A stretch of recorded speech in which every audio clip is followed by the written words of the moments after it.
কি হয়েছে? বাবু গো, নিতোকে ভুলোতে নিয়ে গেল গো, নিতোকে ভুলোতে নিয়ে গেল গো। ভুলো কে জানো? ভুলো মানুষ নয়, ভুলো কুকুরও নয়। ভুলো মানে ভ্রান্তি, যা ভোলায়, মিথ্যে ভুলে ভোলায়। আমাদের দেশে বলে ভুলো হলো একরকম ভূত। ব্রহ্মদৈত্য, মামদো, শাকচুন্নি, গোদানা, গলায় দড়ের মতো, এও এক রকমের ভূত। নিশির নাম অনেকে জানে। ভুলো অনেকটা নিশির মতো, কিন্তু নিশি ডাকে ভোরবেলা কি মাঝরাত্রে। ভুলোর খেলা কিন্তু সব সময়, তবে ঠিক সন্ধ্যের পর থেকে একটু অন্ধকার হলে ভুলোর খেলা জমে ভালো। নিশি ভূত বা পেতনির সঙ্গে মিল এর অনেকটা। তফাৎ নিশি ডাকে ঘুমের মধ্যে, আর ভুলোর খেলা জাগ্রত মানুষের সঙ্গে। হয়তো কেউ সন্ধেবেলা যাচ্ছে মাঠের মধ্যে দিয়ে, ভাবছে কোনো বন্ধুর কথা কি আপনজনের কথা। হঠাৎ এক সময় সেই বন্ধু তার সামনে এসে দাঁড়ালো, বলল, এই যে, এই এই যে। সে বললে, তুই? আরে তোর কথাই তো ভাবছিলাম যে। হ্যাঁ রে, তাই তো এলাম। এখন আয় আমার সঙ্গে, আয়। মানুষটার মনেও হবে না যে বন্ধু হঠাৎ কোত্থেকে এলো। হয়তো তখন আসল বন্ধু 10-20 মাইল কি 100 মাইল দূরে রয়েছে। সে কথা লোকটি জানে, তবুও তার মনে সেই প্রশ্নই জাগবে না। এ হলো ভুলোর মায়া। সে বিগলিত হয়ে যাবে তাকে দেখে, এবং মুহূর্তে মন্ত্রমুগ্ধের মতো তার পিছনে পিছনে চলবে।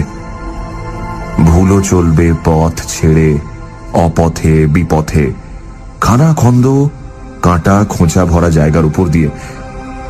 মায়ায় ভোলা মানুষটার মনে সে কথা একবারও উঠবে না। সে জিজ্ঞাসাও করবে না যে এদিক দিয়ে কোথায় চলছিস ভাই। মনে তখন ঘোর লেগেছে তার। সে চলবে মুখ বন্ধ করে।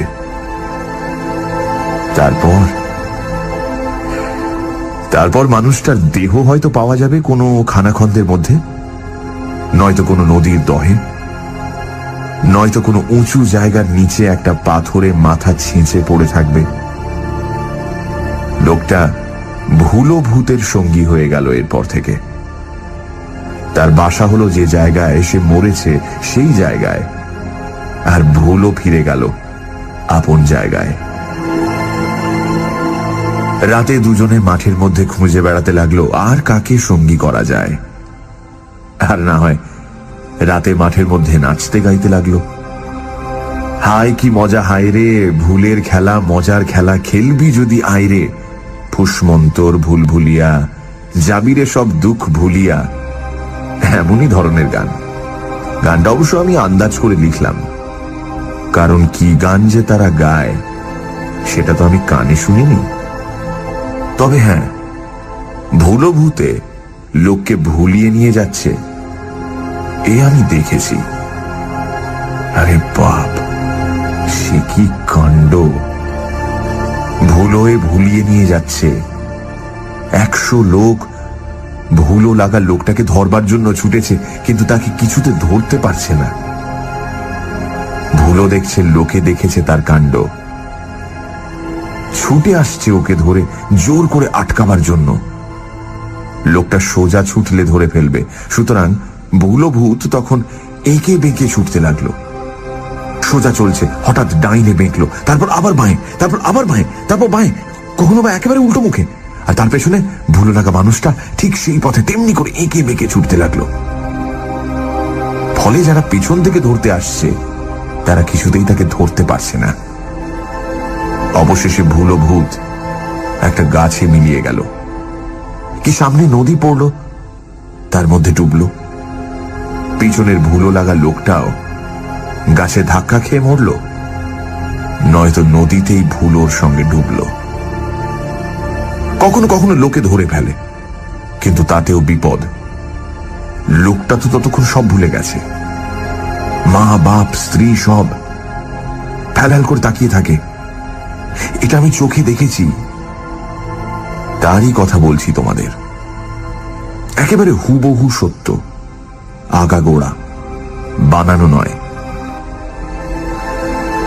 ঘটনাটা অনেক দিনের, বলি শোনো। ইংরেজি 1929 সাল। আমি তখন লাভপুর ইউনিয়নে বোর্ডের প্রেসিডেন্ট। সেকালে ইউনিয়ন বোর্ড ছিল, এখন উঠে গিয়ে পঞ্চায়েত হয়েছে। 5-7 কি 9-10খানা গ্রাম নিয়ে ইউনিয়ন বোর্ড। লোকের উপর ট্যাক্স করে, সেই ট্যাক্স আদায় করে চৌকিদারদের মাইনে দেয়, আর যা বাড়তি থাকে তা থেকে করে কিছু গ্রাম্য রাস্তাঘাট, কিছু পানীয় জলের জন্য কুয়ো। আর দেশে তখন প্রচন্ড ম্যালেরিয়া। তার জন্য সরকারের কাছ থেকে পাওনা সিনকোনা ট্যাবলেট বিতরণ করে। ডোবায় কেরোসিন দেয় মশার ডিম মারবার জন্য। তখন আমি সাহিত্যিক নই, তখন দেশের কাজ করি, কংগ্রেস করি। বাসনা দেশের সেবা করব, দেশ স্বাধীন করব। তার সুবিধের জন্য ইউনিয়ন বোর্ডের প্রেসিডেন্ট হয়েছি। কিছু কাজ তো করা যায় এ থেকে। আমার বয়স তখন 31। রাস্তাঘাট করাই, তার সঙ্গে এই ম্যালেরিয়া নিবারণের কাজটা নিয়েছি। মশা মারতে হবে। অ্যানোফিলিস মশা দূর হলেই ম্যালেরিয়া যাবে। কারণ মাছি যেমন কলেরার বীজ ছড়িয়ে বেড়ায়, তেমনি অ্যানোফিলিসই ম্যালেরিয়ার বিষ ঢুকিয়ে দেয় মানুষের দেহের রক্তে। সে সময় গুরুসদয় দত্ত ছিলেন জেলার ম্যাজিস্ট্রেট। মশা মারবার জন্য তিনি একটা নতুন সহজ পন্থা আবিষ্কার করেছেন তখন। আগে জঙ্গল সাফ করে ডোবায় কেরোসিন দিয়ে মশা মারবার উপায় আমাদের জানা ছিল, কিন্তু সে প্রায় কামান দেগে মশা মারার মতো ব্যাপার। গ্রাম অঞ্চলে কত জঙ্গল পরিষ্কার করবে, কতখানা ডোবায় কেরোসিন দেবে, সেই খরচের টাকাই বা কোথায়?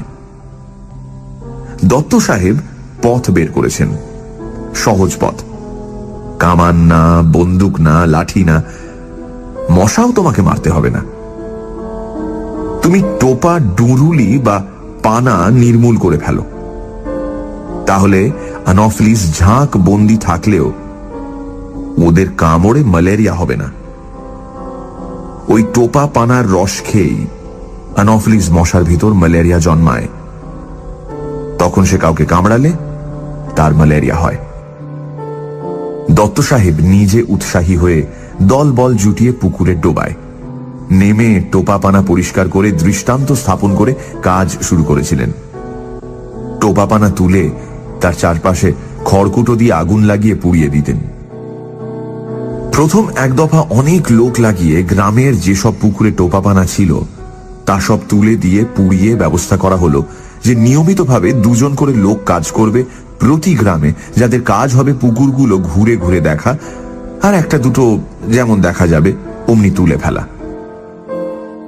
লাভপুরের এই কাজের জন্য 2 জন বাউরি জওয়ানকে রাখা হয়েছিল, নিতাই এবং পাঁড়ে। নিতাইয়ের নাম তোমাদের শোনা নাম, কিন্তু পাঁড়ের নাম পাঁড়ে অর্থাৎ পাণ্ডে কেন, তার অর্থ বলবো কি আমিও ঠিক জানি না। পাঁড়ে বাউরি, সে আজ বেঁচে নেই, কিন্তু নিতাই আজও আছে, বুড়ো হয়েছে। এরা দুজনে ছিল বন্ধু। খুব কড়া খাটুনি তারা খাটতে নারাজ ছিল। চাষ করত না, হালকা কাজ খুঁজে বেড়াতো, এবং তার জন্য মজুরি তারা কম হলেও আপত্তি করত না। এই গ্রাম ঘুরে এখানে ওখানে ডুরুলি বা টোপাপানা খুঁজে তুলে ফেলার কাজটা তারা খুশি হয়ে নিয়েছিল।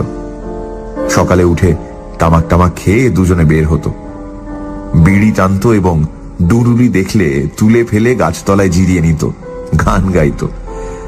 খাবার বেলা অর্থাৎ 12টা বাজতে বাজতে চক্কর দেওয়া শেষ করে দেখাবার জন্য কিছু ডুরুলি গামছায় বেঁধে নিয়ে বাড়ি ফিরত। জল খেয়ে বটতলার ছায়ায় ঘুম আর আড্ডা। বিকেলে 4টের পর স্নান করে টেড়ি কেটে কিছু মদ খেয়ে আসতো ইউনিয়ন বোর্ড অফিসে। ডুরুলিগুলো দেখিয়ে ফেলে দিত গর্তে, মাটি চাপা দিত। তারপর ইউনিয়ন বোর্ডের খাতায় বুড়ো আঙুলের ছাপ দিয়ে প্রত্যেকে 6 আনা পয়সা ট্যাঁকে গুঁজে মদের দোকানে গিয়ে আনা 2-3 পচাই মদ খেয়ে টলতে টলতে বাড়ি ফিরত। আমি তখন ইউনিয়ন বোর্ডের প্রেসিডেন্টের চেয়ারে বসে থাকতাম। পয়সা কড়ি দিয়ে সকলকে বিদায় করে আমিও ফিরতাম বাড়ি। বন্ধুরা বসে আছেন তখন আসর জমিয়ে, তাস খেলছে। এরই মধ্যে একদিন 1929 সালের শ্রাবণ মাসের শেষ।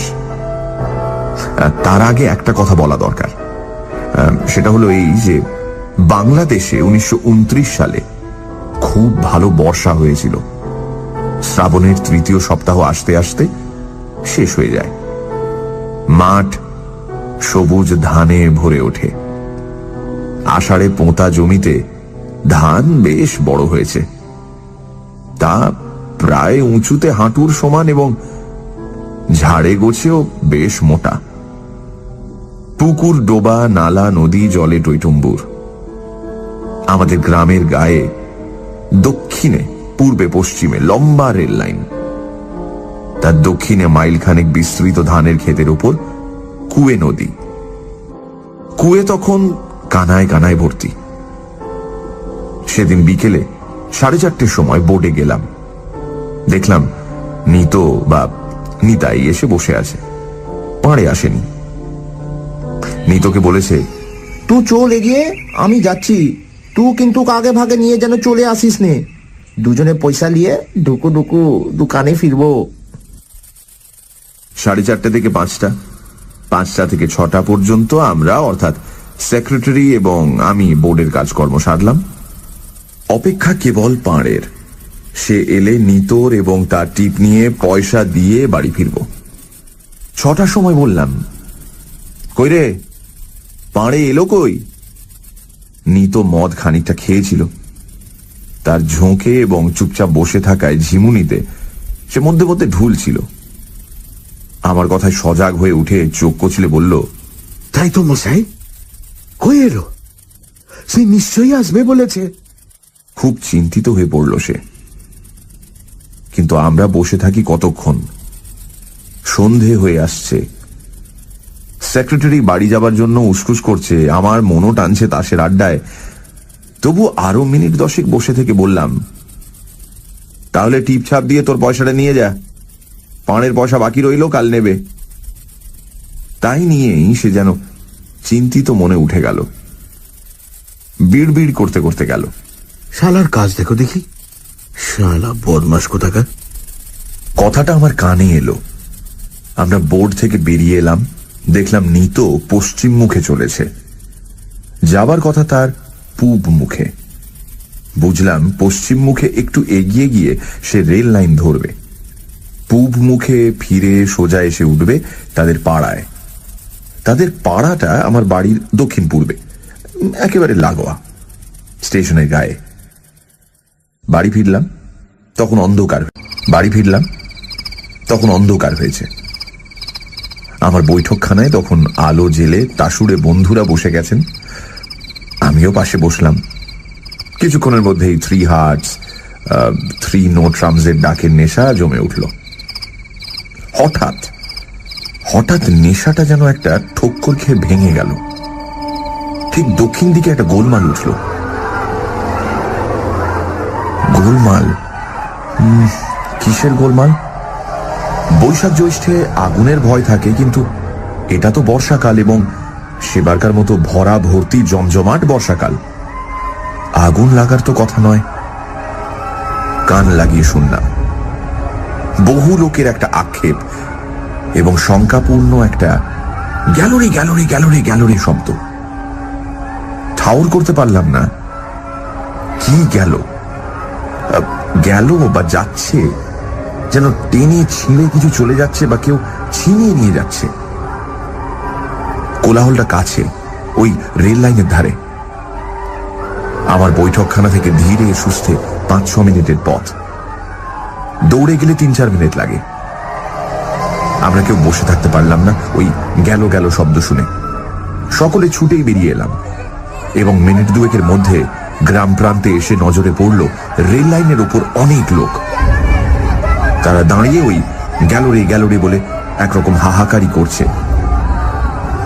লাইনের ওপারে মাঠে দেখলাম গোটা দুই লণ্ঠনের আলো যেন ছুটে ছুটে বেড়াচ্ছে, একবার এদিক একবার ওদিক, কখনো ডাইনে কখনো বাঁয়ে, আলেয়ার মতো। লাইনে এসে উঠে দেখলাম বাউরি পাড়ার মেয়ে পুরুষেরা লাইন দিয়ে দাঁড়িয়ে ওই হাই হাই করছে।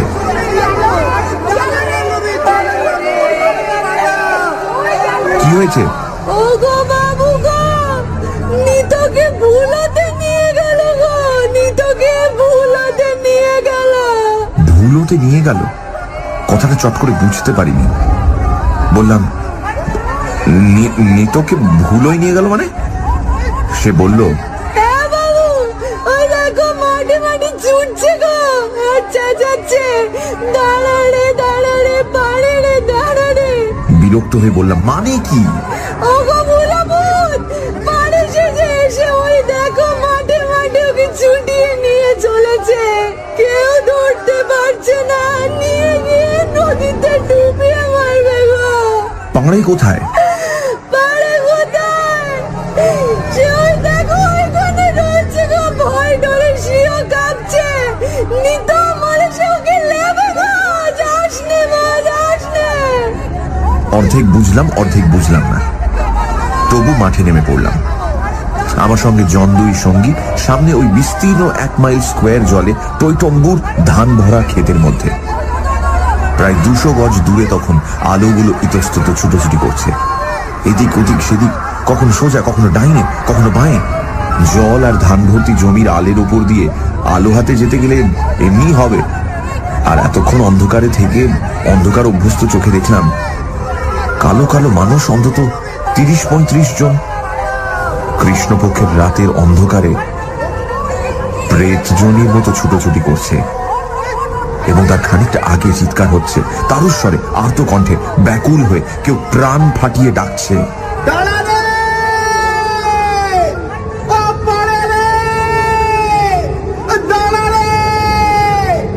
কণ্ঠস্বর নিতর, তা চিন্তাম, কিন্তু কাকে বলছে?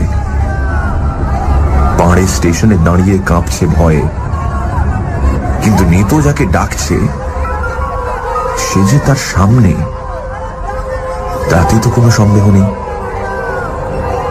সে যেন নেতোর চেয়েও জোরে ছুটে চলেছে সামনে, একে বেঁকে, কখনো ডাইনে কখনো বাঁয়ে কখনো সোজা, যেন সে হাওয়ায় উঠছে। নেতো 2 হাত বাড়িয়ে তাকে ধরবার জন্য ছুটছে, যেন সে হারিয়ে যাবে, যেন সে পালিয়ে যাবে। নেতো আর তার কখনো নাগাল পাবে না।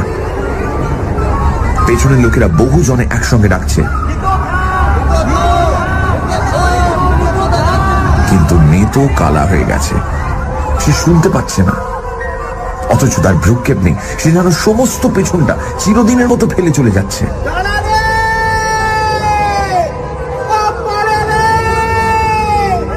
কি যেন টর্চ ফেললো, টর্চের আলোটা নেতোর চিৎকার লক্ষ্য করে ছুটে গিয়ে পড়ল। দেখলাম 2 হাত বাড়িয়ে নেতো ছুটছে। আশ্চর্য সে হাত বাড়ানো, এবং আশ্চর্য সে তার ছোটা। ঊর্ধ্বশ্বাসেই শুধু নয়, দিগ্বিদিক জ্ঞান শূন্যের মতো ছুটছে।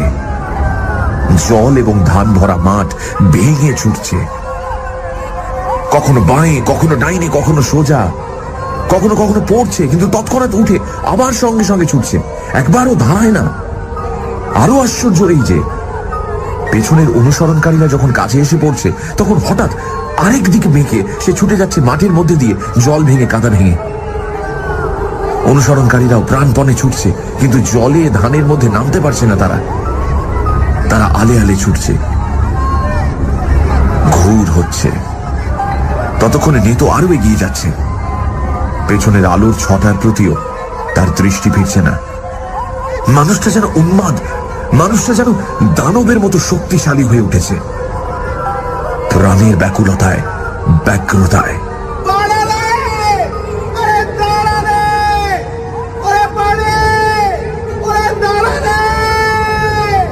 চলছে, কিন্তু ঠিক পূব দক্ষিণ মুখে, নদীর দহের দিকে। রেল লাইন সোজা পূর্বমুখে এসে একটা বাঁকে দক্ষিণ মুখে মোড় নিয়ে নদীর ওপর ব্রিজ বেঁধে পার হয়ে চলে গেছে। আর তার পাশেই প্রকাণ্ড দহ সেই মুখে চলেছে। মুহূর্তে মুহূর্তে দূরে চলে যাচ্ছে। নিতোর সামনে ভুলো পাড়ের চেহারা ধরে হাওয়ায় ভর দিয়ে ডেকে নিয়ে চলেছে, এই নিতো।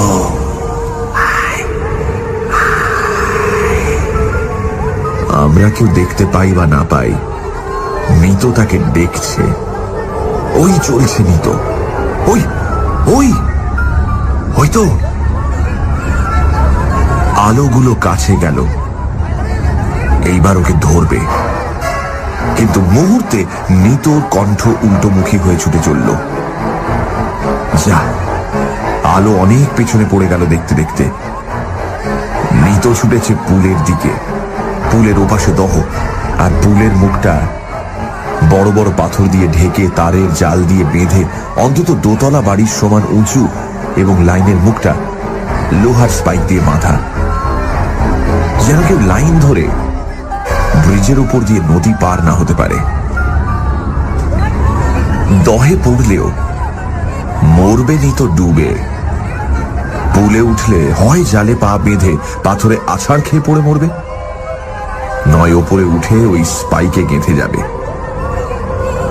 নিয়ে গেল ভুলো তাকে ছিনিয়ে নিয়ে গেল। তখন আমি রেল লাইনের দক্ষিণে প্রায় সিকিমাইল মাঠ ভেঙে ডিস্ট্রিক্ট বোর্ডের রাস্তায় দাঁড়িয়ে, এবং নিতো তখন আরো সিকিমাইলের বেশি দক্ষিণে নদীর দিকে ক্রমশ ঢালু এবং জলা ধান ভরা ক্ষেতের মধ্যে উন্মাদের মতো ছোটাছুটি করে মিনিটে মিনিটে আরো দক্ষিণে নদীর কিনারের দিকে চলেছে। আমি শুনতে পাচ্ছি,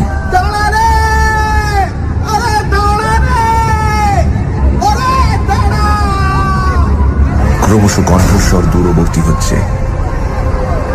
এরপর নদী গর্ভে নয়তো ওই ব্রিজের মুখে দোতলা সমান উঁচু বাঁধে উঠে আছড়ে পড়বে। ওই ভুলো,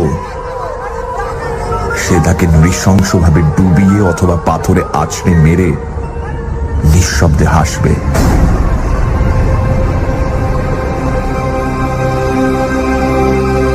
মনে পড়ছিল এখানকার গল্প।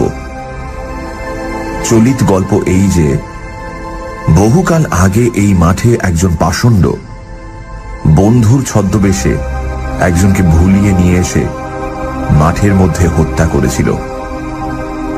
তখন থেকে সেই খুন হওয়া মানুষটি এখানে ভুলো ভূত হয়ে আছে। সুযোগ পেলেই আত্মীয় বা বন্ধুর বেশ ধরে অন্যমনস্ক মানুষকে এমনি ভাবে ভুলিয়ে নিয়ে গিয়ে মেরে ফেলতে চেষ্টা করে। মনে পড়ল আমাদের গ্রামের সুধীন বাবুকে ঠিক এমনি সন্ধেবেলা তার দাদা সেজে এসে ডেকে নিয়ে যেতে চেষ্টা করেছিল, কিন্তু অন্য মানুষের চোখে পড়েছিল, তাই রক্ষা পেয়েছিলেন তিনি। তারা তাকে ধরে ফেলেছিল। তিনি অজ্ঞান হয়ে গিয়েছিলেন সঙ্গে সঙ্গে। তারপর অবশ্য জ্ঞান হয়ে সুস্থ মানুষ হয়েছিলেন, কিন্তু কেউ না দেখলে হয়তো তাঁরও বিপদ ঘটত। আরো অনেক ঘটনা। ঠিক ওই রেল লাইনে একটা মাইল পোস্ট যেখানে পোঁতা আছে, ওইখানেই নাকি এই ভুলোর আত্মা ঘুরে বেড়ায়। ওইখানেই নাকি তাকে মেরেছিল বিশ্বাসঘাতকতা করে। ভাবছি এমন সময় একজনকে পেলাম, শশী ডোম, আমাদের ওখানকার বিখ্যাত চোর। লম্বা ছিপছিপে মানুষ। শশী চুরির জন্য জেল খেটেছে অনেকবার, কিন্তু কেউ কখনো তাকে ধরতে পারেনি। 3 হাত সামনে থেকে ছুটলে মিনিটে 3 হাত ব্যবধান 7 হাত হয়ে যায়, এবং 5 মিনিটে সেটা বেড়ে 25 হাত, এবং তারপরই সে মিলিয়ে যায়। এমনই সে দৌড়তে পারে। ডিস্ট্রিক্ট বোর্ডের রাস্তাটা রেল লাইনের সঙ্গে সমান্তরাল হয়ে চলে গেছে, এবং নদীর ব্রিজের ঠিক মুখটায় একটা অন্যটাকে কেটে চলে গেছে।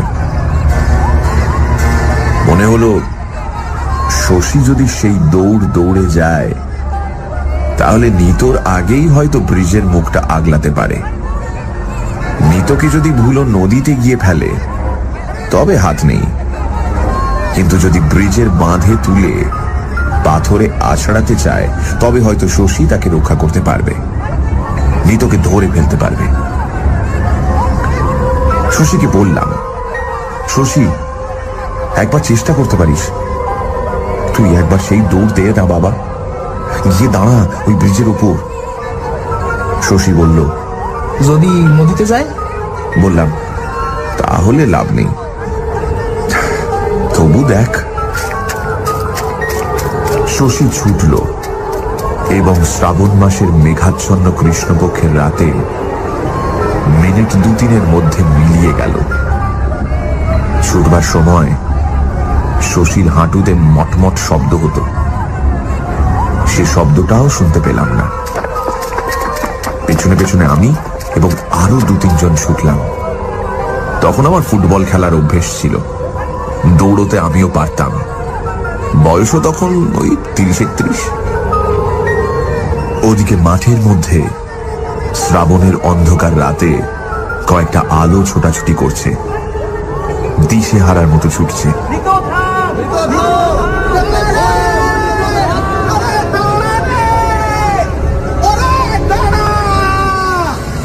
সামনে তার ছুটেছে পাড়ের ছদ্মবেশী প্রতিহিংসা পরায়ণ প্রেত ভুলো ভূত। তাকে আর কেউ দেখতে পাচ্ছে না, দেখছে শুধু ওই ভুলোর ছলনায় মোহগ্রস্ত নিত। দু হাত বাড়িয়ে সে ছুটছে, তাকে ধরবে, তাকে ধরবেই। তার কাছে স্থান বিলুপ্ত, কাল বিলুপ্ত, সবকিছু বিলুপ্ত। এতগুলো আলো সে দেখতে পাচ্ছে না, এতগুলো ডাক সে শুনতে পাচ্ছে না, পায়ের তলায় কাঁটা বিঁধছে সে বুঝতে পারছে না। ভুলো ছলনায় তাকে সব ভুলিয়ে দিয়েছে। সে হাঁপাচ্ছে, হৃৎপিণ্ড ফেটে পড়তে চাইছে, স্থির চোখ দুটো হয়তো ঠিকরে বেরিয়ে আসতে চাইছে, তবু তার থামবার উপায় নেই। মুহূর্তে মুহূর্তে তার বন্ধুকে ধরবার ব্যগ্রতা উদ্দাম থেকে উদ্দামতর হয়ে উঠেছে।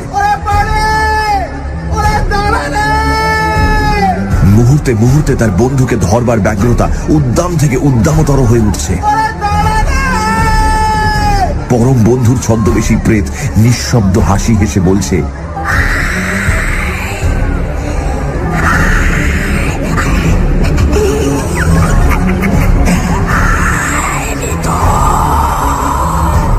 ওই নদীতে পাথরে ঝাঁপ খাবো দুজনে, কিংবা ওই ফুলের বাঁধের উপর দুজনে চাপটা চাপটি করে পড়বো পাথরের উপর, তারপর দুজনে বসে কত মজা করবো।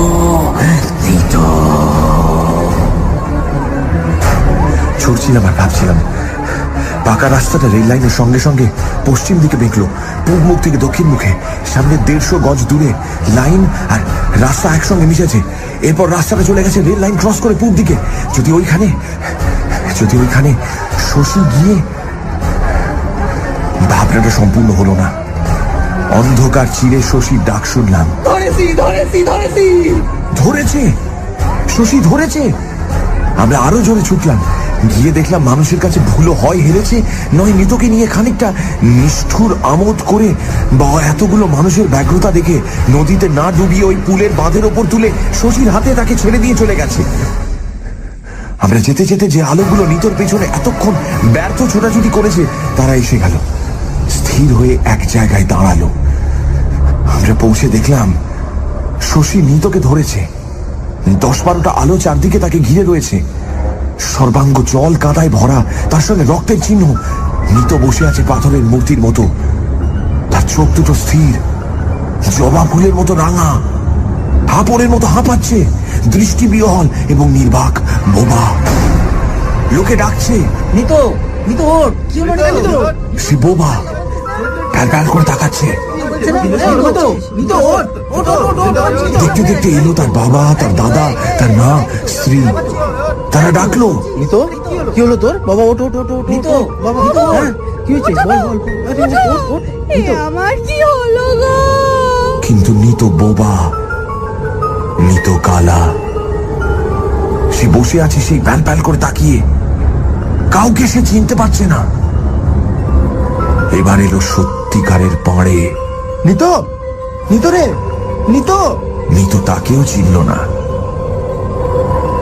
সে সব ভুলে গেছে।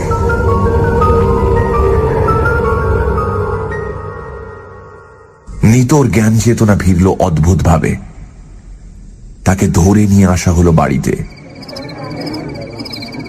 নির্বাক বিহ্বল নিতো যন্ত্রের পুতুলের মতো এলো। আমি ডাক্তার দেখাবার কথা ভাবছিলাম, কিন্তু তাদের বাড়ির দৌড়ে এসে দরজার সামনে দাঁড়িয়ে দেখে সে ভয়ার্ত চিৎকার করে পড়ে গেল।